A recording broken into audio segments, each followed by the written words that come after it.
One of the hardest parts about being a mother is understanding that there's nothing you can do to guarantee your child's safety, happiness, or future. And this week, four tiny baby magpies helped convince me why that's okay and showed me something I desperately needed to hear this week as a mom.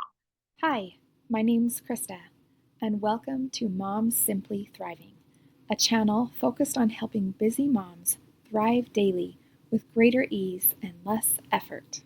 So recently, I came home from taking one child to school and found my other daughter on the couch completely distraught. She had just spent the last 10-15 minutes outside with our puppy, trying desperately to keep our dog from killing four baby magpies. She used all sorts of treats and different incentives to try to get her to come inside, to no avail.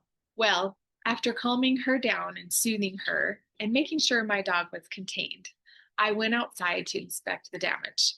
But fortunately, to my surprise, I saw the four fledglings over in the corner of our yard by our back gate, just looking so terrified.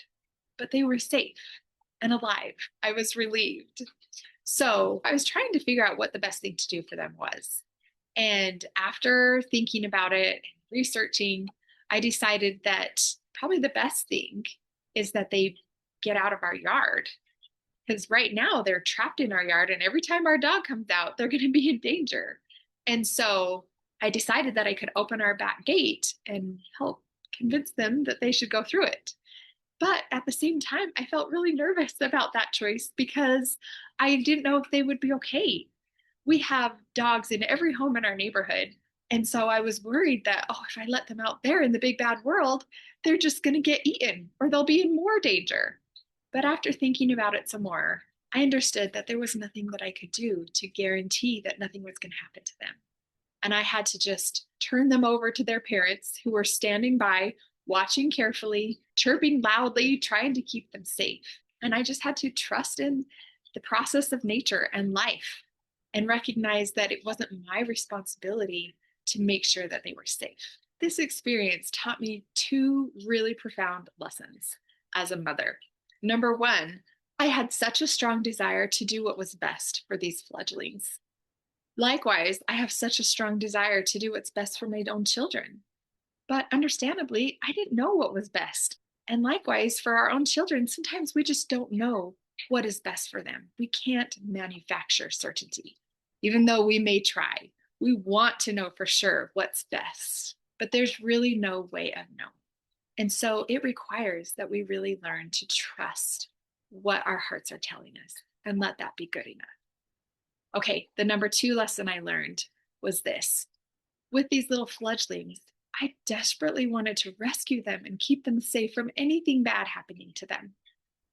But I recognized that there was no way I could do that. I couldn't keep them in my yard because they wouldn't be safe from my dog. But also, letting them out of my yard and opening that gate for them was even scarier because I knew that there was far more dangers out there than there were in my own yard. And there was nothing I could do to protect them from all those dangers out there. And isn't that like our children as well? We can't keep them safe forever. We can't keep them under our roof forever. We can't control their choices. We just have to be like the parent magpies who stood from their branches looking over their babies, watching them, looking after them, warning them of danger, but ultimately letting them roam and letting them find their own way. And I thought, this was the parenting lesson I needed in my own life this week because I struggle, probably like many of you. And even though I want to desperately, that's not my job. And it's not any of our jobs to feel responsible for keeping them safe from everything. All they really need is confidence in themselves that they can figure things out, that they can figure out how to do life best. And they're going to stumble, they're going to get hurt, they're going to encounter challenge after challenge. But if we prevent those challenges, they will never learn. So I hope this has been valuable for you. And I hope that you'll share it with a friend who might need it. And as always, feel free to subscribe for more weekly tips and stories like this. And I hope you all have an effortless day.